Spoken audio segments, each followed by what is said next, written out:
Dear students, you are welcome in the Education Department at SHAHD Association. Our lesson today is Schools Around the World. Make sure to subscribe to our channel for more lessons and don't forget to activate the bell to stay notified. Our objectives are to comprehend schools around the world topic correctly through responding to different questions, to use Venn diagram to compare and contrast between homeschool students and school students, then develop the ideas in a complete paragraph. Let's start reading the dialogue between Mark and Annie. Annie, this lunch is very different from the school lunches we used to eat in my old school in New York. Annie, really? What did you used to eat? Mark, we used to have hamburgers and fries, spaghetti or chicken nuggets. The vending machine had soft drinks and chocolate milk. Annie, what do you mean by soft drinks? Mark, soft drinks are soda pop like Pepsi, 7-Up and Cola. Annie, yuck. We always have milk with our meals. There is always water, of course. For dessert, we usually get fruit or berries. Tomorrow we will get pancake with strawberries and blueberries.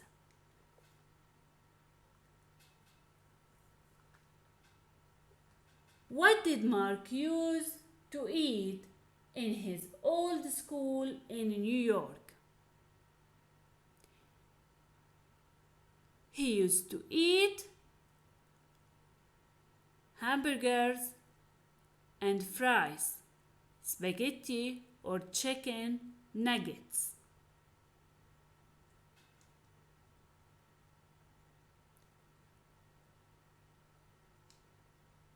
What do they drink in America? They drink soft drinks and chocolate milk.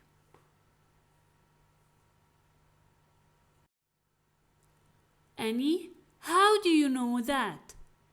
Annie, I check the week's menu online, and my mom does too. That way she knows not to have the same dishes for dinner. Mark, are you pulling my leg? Annie, excuse me, I didn't touch you. Mark, oh, I mean, are you joking with me about the school lunch menu online? Annie, no, I'm not. Mark, that's really neat. I'll tell my mom. What I really like is the peace and quiet during lunch. It's nice to eat in the classroom. In my old school, we ate in the cafeteria, which was always full of kids and very noisy. Sometimes kids would even have food fights. Now here, in this dialogue, we have an idiom. Can you guess what is it? Pulling my leg. When you say pulling my leg, you mean that you are joking. So, pulling my leg is joking. Okay? Now, where did Mark used to eat his lunch? He used to eat his lunch in the cafeteria. Let's continue. Annie, our teachers always tell us that mealtime is an important time where we can learn good table manners and have pleasant conversations. Our teachers always eat with the class. Mark, I noticed that teachers in my old school never came to the cafeteria during lunch unless they have cafeteria supervision duty. I think they all dislike the noise. Annie, what else is different about our school? Mark, well, I think there are many differences besides the lunch. First of all, you call your teacher Irma by her first name. We called our teachers by their family name. And we always said Mr., Mrs., or Miss. My BE physical education teacher in grade 5 was Mr. Robinson, and my classroom teacher was Miss Ramirez.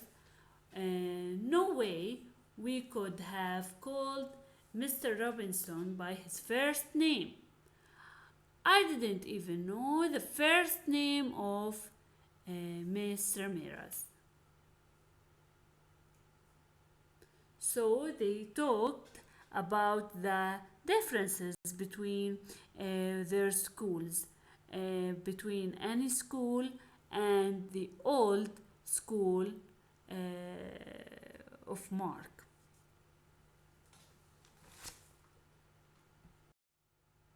Annie, we even call our principal by his first name. Mark, wow, I'm not sure I could do that. The second thing that is new to me is that we take our shoes or boots off inside. I actually like it because it is more comfortable and the floor stays much cleaner that way. I just have to make sure that my socks don't have holes. Annie laughing? Right. Oops, that's the bell. Time for recess. Mark.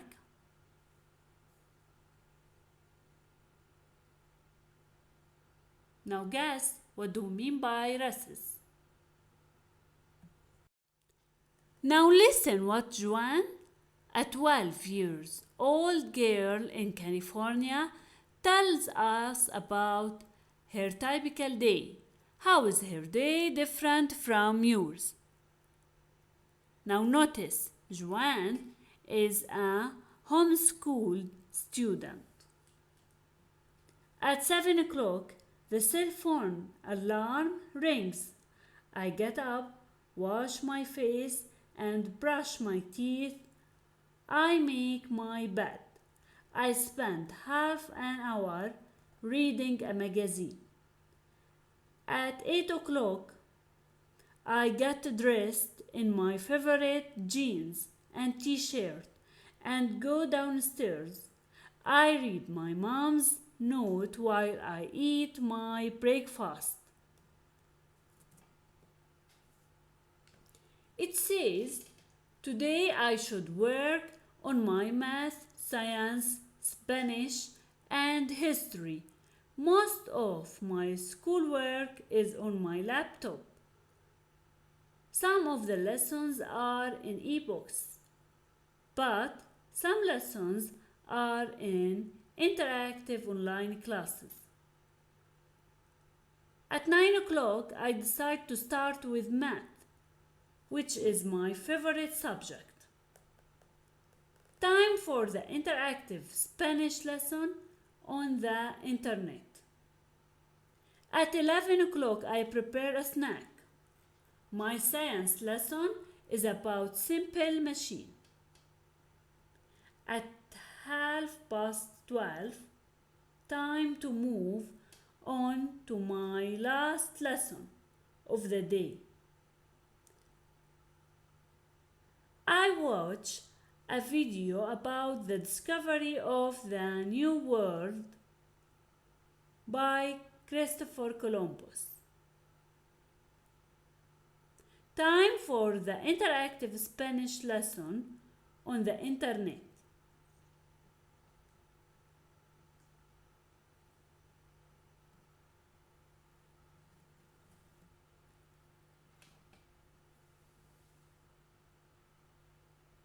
Now, what do you think about the idea of homeschooling?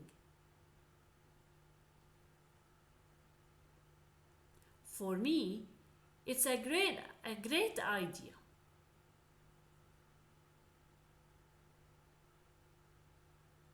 Now, tell me, what are the advantages and disadvantages of homeschooling?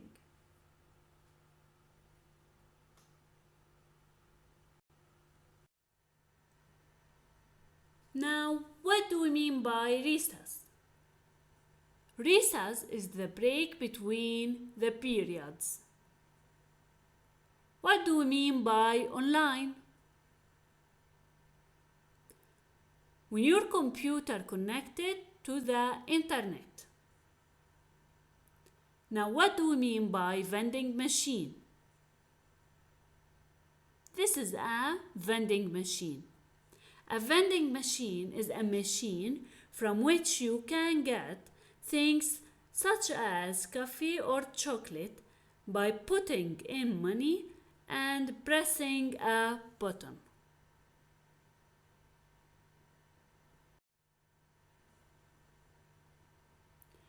Now let's talk about our paragraph for today, which is a comparison and contrast paragraph. We will compare and contrast between our school and the idea of homeschooled. What do we mean by comparison? A comparison and contrast paragraph explains the similarities and differences between two topics, ideas, people, or things.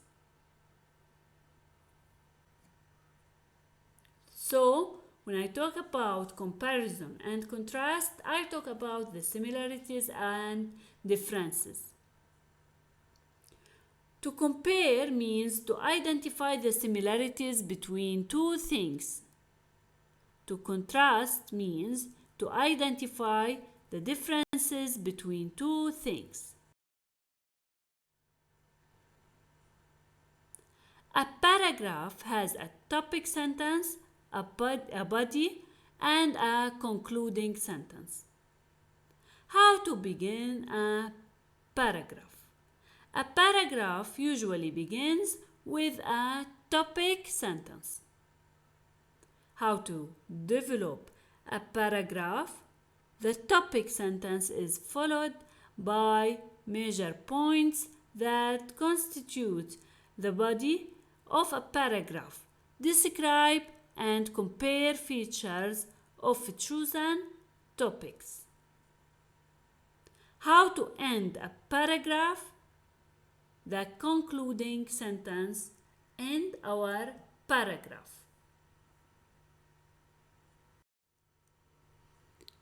Comparison and contrast order.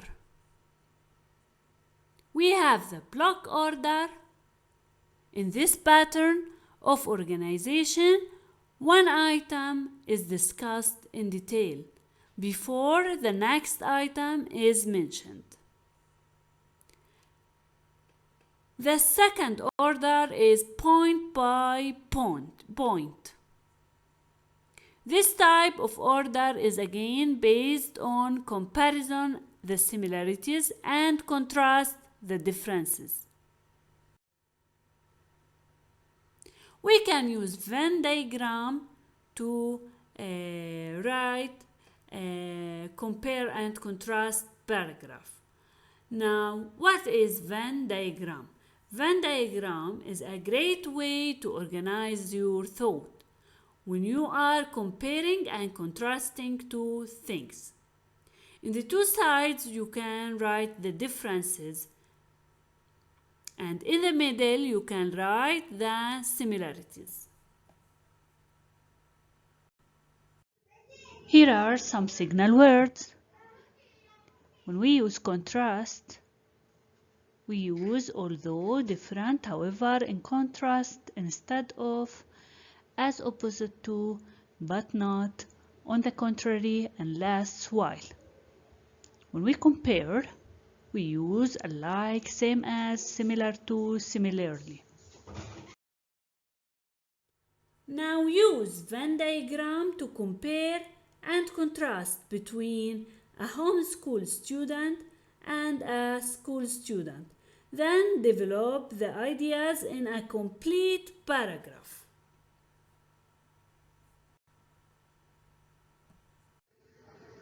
Thanks for watching.